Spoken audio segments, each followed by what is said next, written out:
it goes right, it's a slice. If it goes left, it's a hook. If it goes straight, it's a miracle. This is Out of Bounds. If it's happening in the world of golf, we're talking about it. Coverage, debate, discussion, pro golf and local golf. Let's do it. This is Out of Bounds. And here are your hosts, Nate Sharman and Josh Durso.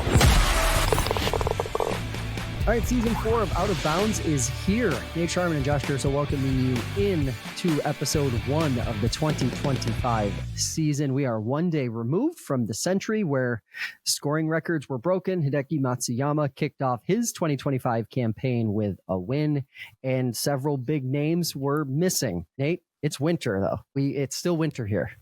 Up here in the Northeast. It surely still is winter with the amount of cold and snow we've gotten lately. Josh, how great was it just to have golf on the TV again? I mean, it's the Sentry, so you know scores are going to be low. It's always a historic low golf course, so that could be a whole discussion whether it's too low or whatnot. Still, Hawaii is just beautiful in its own right. I mean, you turn on the Golf Channel and you watch the coverage, and it matters who wins, of course, but it's just fun to just get that golf mind back in and watching that go forward. So I watched a lot of coverage from Hawaii. I love this tournament every year, the Sentry. Prime time, too. It sort of has that.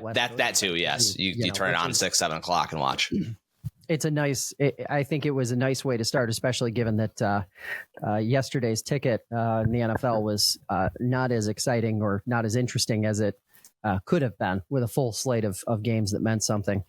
That scoring record, let's talk a little bit about that.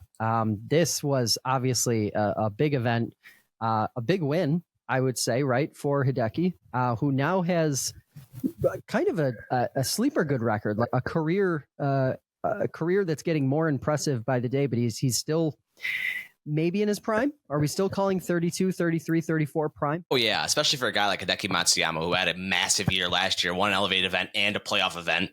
Starts the year winning an elevated event, so that the sky's the limit for Hideki this season. Just taking a look at his resume, he's got the major, he won the Masters, 11 PGA Tour wins, he won a bronze medal, he has been in 6 President's Cups. What else can you really add to that resume except for getting more wins and getting more major victories, right? To boost a record like Hideki's, it's unbelievable. I think he's made around $60 million in career earnings, and Josh, he's like you said, he's only 32. He's 18 months older than Jordan Spieth and only a couple years younger than Ricky Fowler. So I think the sky's the limit. Yeah, I think that at that age, in my mind, with that kind of resume, I think you start to wonder, you start to do the Hall of Fame math. And I think at this point, with that resume, with the impact he's had on golf's popularity in Asia, he's a no-brainer for the Hall of Fame when that time comes. Obviously, he's the kind of player that could win another 3 or 4 majors in his career over the next, say, 8 to 10 years. And I don't think there would be anyone who would be surprised by it. No, I don't think so. And he's just such a guy that you just watch and you almost kind of forget about him a little bit. I think it's, he doesn't play on like a Ryder Cup team, so he's not on the top of most people's watch lists. Right? It's really interesting. Like, he has those shots where he's very famous for it. He thinks he snapped one off the face of the earth and it lands in the middle of the fairway, or it lands 20 feet from the pin, right? And he looks just totally disgusted by it. But any of us would love it. But yeah, credit to Hideki, breaks his scoring record at 35 under. Morikawa comes in second at 31 under. But Josh, the main thing I have from this tournament is, what's your thoughts on, just going low this first week of the year, breaking the scoring record? What's kind of your thoughts? We've talked about this a lot the last few years in terms of scoring and how low it can go sometimes, and if that's good or not. Where are you kind of on that at this tournament? Well, so the Sony has that same kind of reputation, right? Like, isn't? Yeah, I think just Hawaii in general. I mean, if the wind lays down, they just rip it up. I mean, it's a soft golf course, and plus it's a par 73 too, so you get an extra par 5. So these guys just go crazy. So like, I look at it as long as there's a good spread across the season schedule, I like it. Yes. I think there's a draw to having some low scoring affairs throughout the season where, you see guys get over 25 under, approach 30, or, I guess in this past week's example, reach 34, 35 under. I think it's good as long as it's not a week in and week out thing. And that's, right. Because you're also going to have elevated events where 8, 9, 10, 11 under is going to win. And that, I think it's a nice balance as long as it's not happening too frequently. I would say maybe, I feel like the start of the PGA Tour season kind of has this reputation of being kind of like I guess because of the scoring being easier in the beginning. Maybe one change I'd like to see is just a little more space in between the Sentry and Sony, so that we're not seeing, back-to-back 25 plus under par winners. Yeah, the only thing with that is, they're already in Hawaii, so that's why they want to do it back-to-back, right? But I think I totally agree with you, Josh, that the first tournament of the year, I think, should be a birdie fest, right? I think it can kind of get some fans engaged, right? But then once you get a few weeks of it, you get a little bit tired of it. But then they get over to California, they play Pebble and stuff, and scoring starts to go down a little bit. But the biggest thing for me is just funny is on Saturday when you have these guys shooting 62, 63 and moving down almost on the leaderboard, right? I think Max Homa has shot 67 and he tweeted 67 is officially a bad score or something like that. He put on X on Saturday night. And I just thought that was hilarious because if you're shooting 67, you're getting passed on the leaderboard. Yeah, I mean, look, you've got to be putting up, 64, 65 minimally every day in those events to be able to keep up with the rest of the field.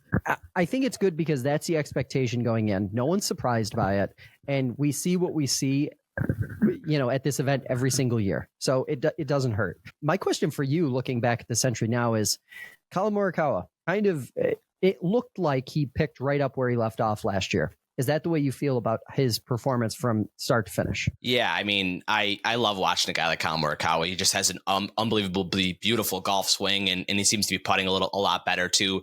It was just, I think I said on this podcast last year, I don't know why he didn't win more last year, and then he gets in this position to possibly win, and he falls short again. So it's going to be a really interesting year, I think, for Collin Morikawa because he's playing, I would say, is close to his best golf. Just the victories aren't flowing. You would like to say that victories are going to start coming, but that's kind of what I was thinking last year towards the back half of the year for Collin Morikawa, and we didn't see any. So I guess my defense of that would be losing, by a stroke to Scottie Scheffler in an elevated event where, Scottie wins at 12 under par versus losing a shootout where you just didn't get to 35 under par. Those are different. I feel like those are different second place finishes, right? Yeah, you have to grind a lot harder to finish that, to shoot 10 under for the week instead of 35, right? Yeah. So I mean, I almost feel like this is one that I can say, it doesn't quite lend into what we were seeing last year, where maybe he was having trouble getting it done in the big moments. Mm-hmm. Where this to me looked like, if we're just sort of assessing, or I'm just assessing where his game is, looks good. Looks like he is exactly where he was last year, which could be really great for seeing more of that. Scottie Scheffler, Collin Morikawa battling this season in the elevated events. Yeah, I think you're definitely going to see that. It was nice to see some other guys playing well. Will Zalatoris, he kind of fell out towards the end of the year. He had a cool story about how he's looking at this PGA Tour season, gained a lot of muscle, and some other big names that kind of popped up. We did miss Scottie for sure this week. Scottie, had that injury on Christmas. It sounds like he'll be back towards the end of the month, if not, hopefully by the Phoenix Open, if not a little bit later. But yeah, it was funny. Some of the guys talking about it, just they're sad to see Scottie not there, but happy that they could have a chance to win, right? Yeah, it's interesting. There's definitely going to be some people, I think, who look back and think, "Damn, I wonder what Scottie would have fired on a golf course like that." It's so interesting because when you're talking about winners at 25, 30, 35 under par, it's so much more about just who gets hot and who just stays hot the longest than it is about who makes 7 birdies in a row, right? Yeah. So let's talk a little bit about TGL. It's finally starting. I feel like we talked about it a billion times last year, and it was always this thing that was like 6+ months down the line. It's here now. Starts tomorrow, correct? Let's talk a little bit about what people are going to, how this thing is going to be formatted, and how it's going to work exactly with the individual matches within the broader match. It starts tomorrow. Yep. 9:00 Eastern time is the first match. New York Golf Club is taking on the Bay Golf Club. We'll talk about that in a second, but it's just so cool, Josh, the SoFi Stadium in Florida and how innovative and how cool it is. The screen, the simulator. So if you think about your normal simulator, right, that someone has in the garage, or maybe you go play golf on or whatever, their screen is 24 times larger.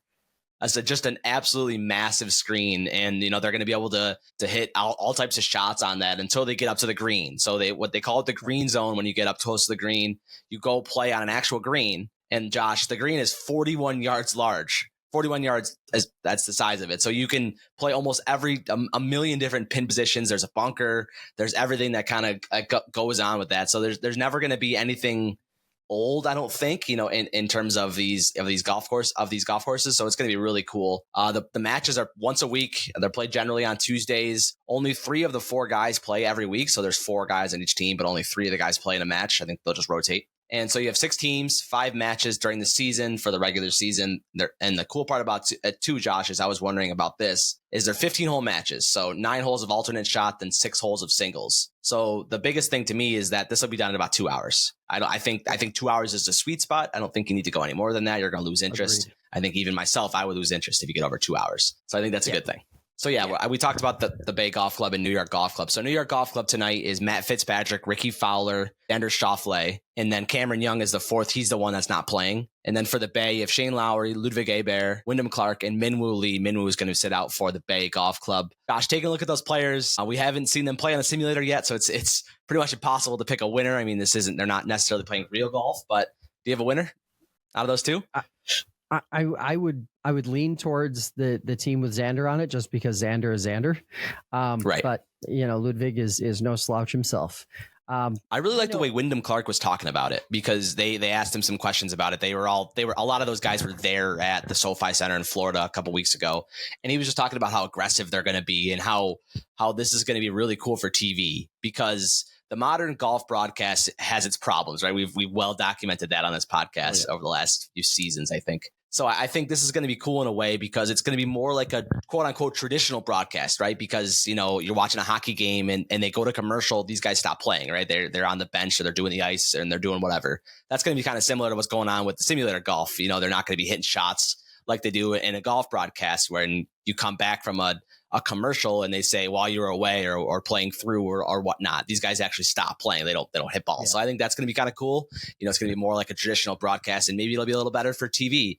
But yeah, Josh, I think just the way these guys are approaching it, be aggressive, be fun on TV. I think it's going to be really cool to kind of show these guys that, because sometimes you see especially coming down the wire, these guys play very conservative in some senses. And that's going to be totally out the window in this golf league. It's arcade golf. And I think that's the really interesting thing. Like, it's arcade golf that these guys don't have to think about as much as they agonize over every shot coming down the stretch of like an elevated event, for example. Like, we talk about the money all the time. They talk about the money all the time. The money is the big narrative that we keep hearing about in professional golf. But my Lord, of course, they're taking a long time over every shot. When you're talking about, millions and millions of dollars with a single stroke or two swing, whereas this is more about the fun and entertaining element of what golf can be.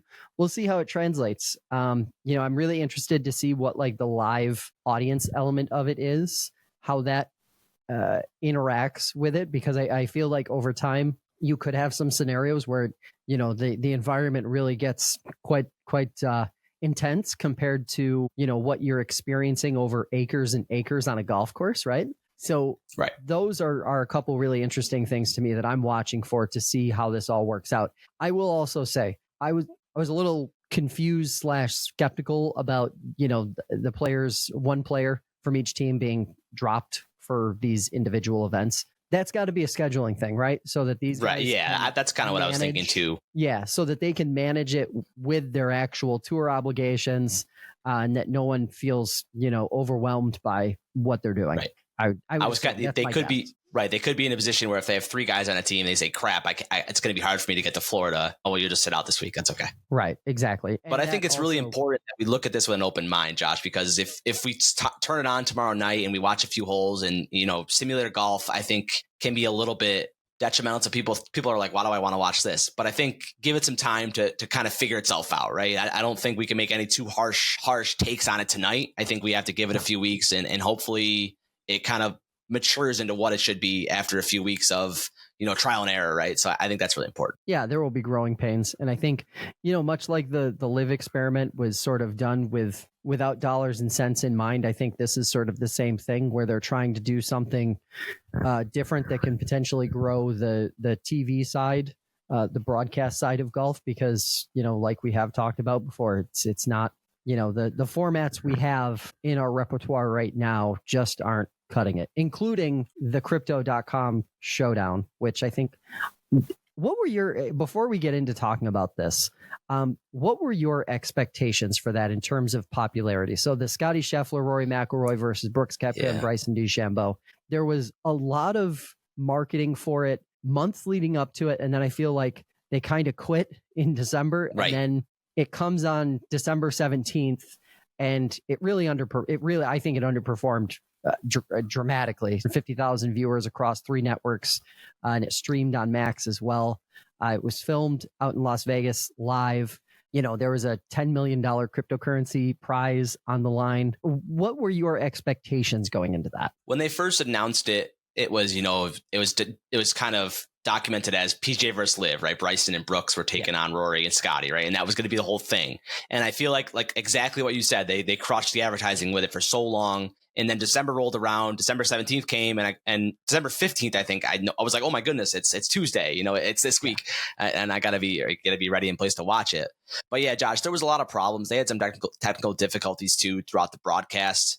I will say there was some good things. I mean, Charles Barkley is extremely funny, whether it's basketball or hockey or golf. Now, he just has really, really, really awesome things to say. And these guys aren't afraid to chirp back at him too, whether they, make questions about what he said in before, or his physical physique or his golf swing too. It's well documented that his golf swing is in shambles, right? So I think that's fun. But Josh, at the end of the day, I think it's just fun to see these 4 high profile golfers on your TV in December. And I mean, it's never going to do, over 1 million views. It's never going to have that many eyeballs on it. I think the match has proved that. They've done 10, 15 matches, and none of them have really spiked a huge amount of interest. But I think if you look at it that way, it's a success. But yeah, it's easy to say that it's not a success. Yeah, I think my exception to that would have been if this were produced as a long form YouTube video. Yes, I think it would have crushed the numbers that we've seen from the last several matches now. Yeah, to me, the problem is 511,000 viewers is sort of like the big number that we've seen so far. There was a 773,000 in there as well. All going back to the OG, I guess, which drew 5.8 million. It's never going to happen again. Like, that is never going to happen again. And it's impossible to expect these guys to be entertainers, because that's really what they need to be. They need to be entertainers for 2.5, 3 hours, or however long the broadcast ends up being. And it's just impossible for these guys to be on for that long while also playing, good golf. And what you are left with is a broadcast that has a bunch of downtime and a bunch of weird kind of awkward moments and pauses, and it just it doesn't work. How do you think it would be interesting? I saw this idea thrown around a little bit on X. If the guys that lost had to shovel the money out of their pocket and give it to the other guy, do you think that would make it a lot more compelling? Maybe. Instead of the sponsor, maybe they wouldn't play though. I don't know. I think part of the issue here is that the numbers and the prizes have gotten so ridiculous for just these guys. Fake money at this point. And these guys' worths are so astronomical that, I think Rory's worth something like $220 or $230 million, according to some of the more recent reporting on that. Like $5 or $10 million just doesn't mean anything to these guys. And, they're especially, 2 of these guys are playing in elevated events every week with $20 million purses. And, Brooks has won a handful of live events. I think he's one of the most winningest live players to date, along with Bryson, who's won a major. And, it's just the monetary draw isn't enough of a draw. I think what would actually work better is probably what we've heard discussed within PGA Tour and PIF negotiations, is some sort of Ryder Cup style event where it's PGA Tour versus PIF or live, at some point during the season. I also think with the crypto.com showdown, they announced it too early, excuse me. And there was way too much downtime between when it was announced and when it actually happened. They should have given us this thing in like October. And we know the time between Thanksgiving and Christmas is just you just throw stuff at the wall, right? And see if it sticks. It's a hard time of year for everybody. I don't understand why it's live. I don't get that. I think it, like you said, I think post-produced, I think they could do a marvelous job with it. They wouldn't have any technical difficulties. They wouldn't have any downtime, right? And then they could condense it, Josh, and it wouldn't be 3 hours. It could be an hour and a half. You know, it could be down to a 90-minute production. Exactly. And I think that would be great because once you get over, like I was talking about the TGL, once you get over that 2 hour mark, you lose me. You just do. And I love golf and I love to watch golf. But after your 2 hours, I'm like, all right, I think I'm good.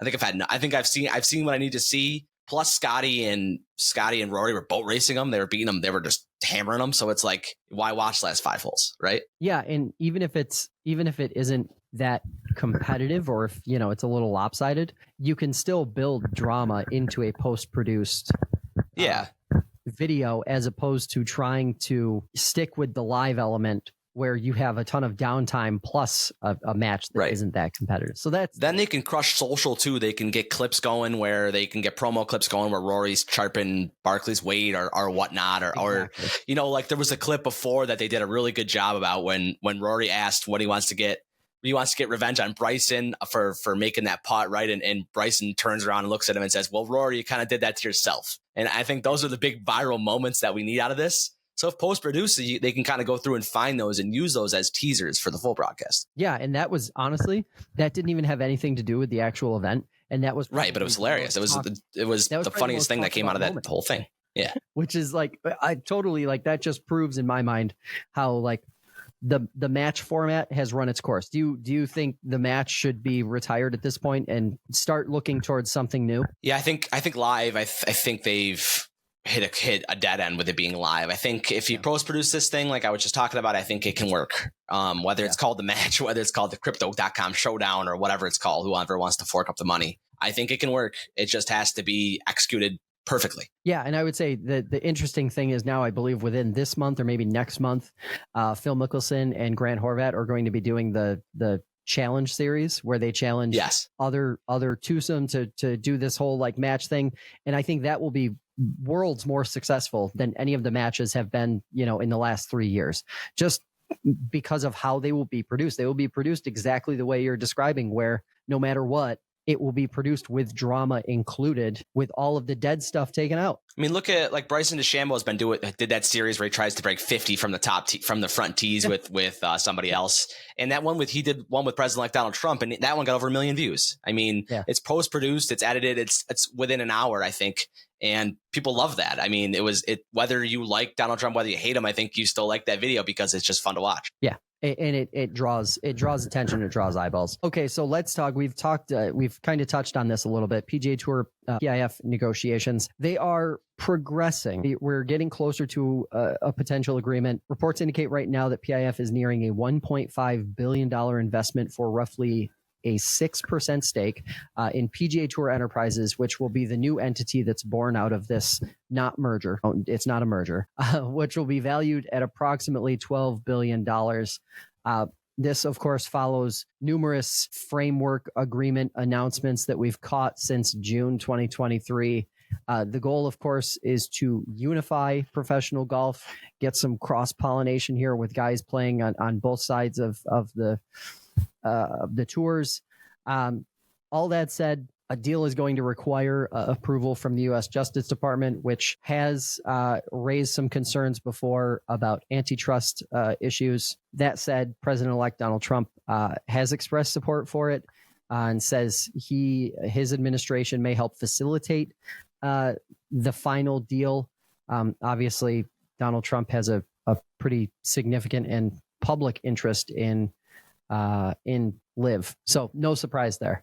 I think we're to a point now where we could see guys crossing over later this season. I don't know what I don't know what that will mean or how many there will be. But I do think we're getting closer to an agreement. Now, to me, the thing that follows an agreement is not this year, probably not next year, but within the next 2 to 4 years, I think we will see a series of events that are their own standalone events where everyone plays in them from all the tours. A World Series, if you will. Yeah, that makes the most sense. I think the tour needs a guy like Jon Rahm to come play in this event. There's a lot of people that loves Jon Rahm. I think if you look at the Live Tour and you look at the players. I think Rahm is by far and away the one that's going to play first in a PGA Tour event. I don't think there's any questions about that. That's just a really interesting thing, Josh, because I would love to see him play in a PGA Tour event this year. I don't see it. I think they could come up with a deal, but I think we're still another year away from cross pollination. Yeah, it's interesting because at the end of the day, what we're going to need is these guys to have a path back. Yes. Like an agreement, an investment agreement is, I guess, step one, but step two is creating that path for how do these guys go from, currently being banned from participating to being able to participate and play. That remains to be seen. I'm sure there's going to be some frustration among players on the PGA Tour who stayed loyal, but that'll probably be rewarded with a pretty hefty payout from this massive investment. So we'll see where we end up there. Yeah, it's interesting. It's just exciting to know that the election's over, and we talked about the election being sort of the sticking point in this whole merger. And the election's over, and now we have a path forward. I mean, we were just stuck in the mud the last 2 years. They talked about getting done, and they got 17 different outlines figured out in frameworks agreements. But now we're closer to unifying golf, right? Look, I'm not going to lie. I think a big component here was the politics of it, and for sure, all parties involved waiting to see what the outcome of the election was going to be. Because I think a second Biden administration would have been much more hesitant to allow PIF investment in a new American or global entity versus the Trump administration. And that's just, that's politics. And we'll see now how quickly things progress. If we see a deal inked and official within, the next 4 or 5 months of this year, then it was politics that was holding it back the whole time. I think there's a good chance we see it by the summer. I think, they've even talked about this outline since the election. I mean, the election's been 2 months ago, and they already have a closer deal than they did in the last 2 years, right? So I think it's a possibility that we see it. I just don't think we have guys playing on each other's tour until 26. All right, let's get into some questions here. Recapping, going back to 2024 and looking ahead to 2025. First one I have for you, Nate, who had the bigger breakout year, Xander Schauffele or Bryson DeChambeau? Obviously, yeah. So I was thinking about it this morning, and I said I mentioned that match with Donald Trump, and I mentioned that he's doing that whole series, and he's got a lot of, and he did the hole-in-one over his house series, which went really well for him, and he's just been a huge phenomenon in terms of YouTube, in terms of any social media, right? I think people that don't even know about golf see Bryson DeChambeau and they know who it is. I mean, he plays the game such a different way than everybody else, right? The way he putts, the way he has all his clubs the same size. But I'm still hesitant not to say Xander. I mean, Xander literally got the monkey off the back, right? I mean, everyone said Xander can't win a major, Xander can't win a major, Xander can't win a big tournament, and then he wins 2. So I think Xander proved who he is. It's one of the best golfers in the world when he's on, right? And I think Xander has a better year. Josh, do you agree? Do you think Bryson? What's your kind of thoughts on it? Because of the division in golf and because of how different competition is now in professional golf versus before, I'm more inclined to say Bryson because of the impact he had on golf overall. I think in terms of the impact he had on golf, Bryson had a bigger year, if not just because of that impact, because of how he's perceived now compared to how he was perceived 5 or 6 years ago in professional golf and, life in general. But it's to your point, it's hard to pick against the guy who won 2 majors. He beat all the live guys, like all the live guys who could play in the majors. Yeah, he beat them. So, from a pure golf standpoint, it was Xander's breakout year. For golf as a whole, I think it was Bryson's breakout year. But one of the reasons why I'm maybe a little hesitant to pick Bryson outright is just that I think it's still happening. His brand is still growing. So it's tough. You mentioned the live guys or the Xander beat the live guys. I mean, you could argue that tournament in Valhalla, Kentucky goes a different way if Scottie Scheffler doesn't get arrested, right? I think the cops beat one of them for him. So definitely. Let's take another question, but this one looking forward. who's more likely to continue their dominance from 2024, Scottie Scheffler or Nelly Korda? Man, that's tough. They both had just absolute huge years. I think I would lean Scottie if he doesn't get this injury, right? I think this starts his season not the way he'd want to start, obviously, being out, about a month or so. I don't see how Nelly Korda can be topped, right? I mean, she's just had this incredible year for women's golf and put a lot of inspiration in the minds of young females, which has been the coolest thing ever to just see the gain in women's sports over the last year or so with Caitlin Clark and then now Nelly Korda. It's amazing what they've done for the world of sports. So I think I'm going to go with Nelly because of this injury to Scottie. Yeah, I'm inclined to agree with that.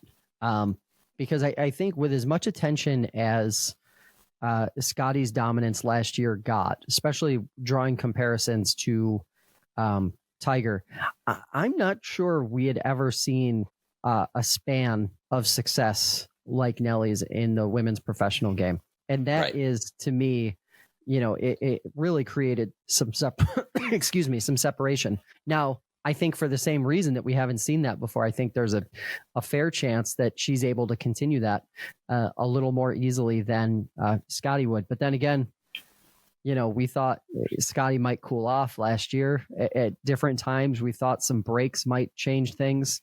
He looked a couple weeks ago like the same guy that we had seen all last season. And we have no reason not to believe that he's going to be back doing exactly what he'd been doing all last year. So I guess we'll see. I'm excited for this golf season just for the main thing. That's a Ryder Cup year. Every year that it's a Ryder Cup year just excites me. And then it's on U.S. soil in New York, in Long Island. I think it's even better. So Josh, I look forward to the many debates we're going to have about who is on the team and who's off the team. Right? Yeah. There's no doubt about that. I'm going to warn everybody that I'm going to I'm going to be the first one in line for Max Homa making the team this year. Of course, that's for sure. Course, and I will be. And I know you're not going to want Justin Thomas on the team. I know your thoughts there. that will definitely be where I live until he proves otherwise. Win a damn event, like win something. Do we get a first time major winner this year? We usually do. I think. I mean, last year with Xander, obviously we did. I think probably last year was fun because all 4 majors winners were American, and I don't think that's happened in a really long time. So, but yes, to answer your question, I do think we get a first-time winner. You're looking at a guy like Victor Hovland to crack through. But then you could also, Rory's probably about due for one. I know he's had some huge troubles. That's a whole nother idea for a podcast, but I think he eventually gets one before his career is over. But yeah, I would be surprised if Hovland doesn't fire through and win one. I mean, you're looking at other guys too that have a chance to get that first major victory. Isn't it wild, like now, because there's been so much time between Rory's last major that we basically lump him in with the first timers, right? Discussion again. I mean, if Rory wins a major this year, like you said, it almost is a first time. My sleeper pick on that front is Ludwig. I know he really had some challenges coming down the stretch in majors this past year, but he also had some issues with his knee. And I'd like to think that he's going to continue progressing and getting better. And I would not be surprised. I would assume he's going to be a betting favorite for the Masters. I would guess too.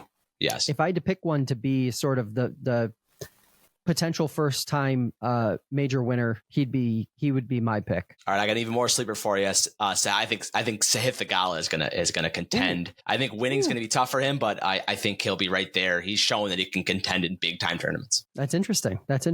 Any other pre-2025 questions you want to get out here? We can get on the record before the season really gets going in earnest? I don't think so too much for me. Like I said earlier, I'm really excited for the golf season. I mean, we're closer and closer to that live PGA unification to get all the players playing against each other on a normal basis. We got a Ryder Cup year in New York, which is really cool. Keegan Bradley leading the way, who's a very passionate guy. I think that's going to be a lot of fun. So I think the sky's the limit. Like I said before earlier in the podcast, that this year is going to be one of the better years of golf in the last few years. Yeah, well, it's interesting. I do think, to put a bow on that topic earlier about, of what live players might be the first to jump over to a PGA Tour event, my money would be on Bryson. I think he would be one of the first people to take the opportunity to get in front of more people, because that's clearly his, that's his niche. That's what he wants to do. He wants to be an entertainer first before everything else practically. So it would make sense. But to your point, I think Jon Rahm is the guy who misses the PGA Tour the most from LIV. Yeah. And I think far and away, I think the tour misses Jon Rahm the most. Yeah, agreed for sure. Hey, that is going to do it for this edition of Out of Bounds. Remember to check out our Substack newsletter to stay connected to the show, and follow us on TikTok while it's not banned, YouTube and Instagram for more. Whether you're down the middle or out of bounds, keep on swinging.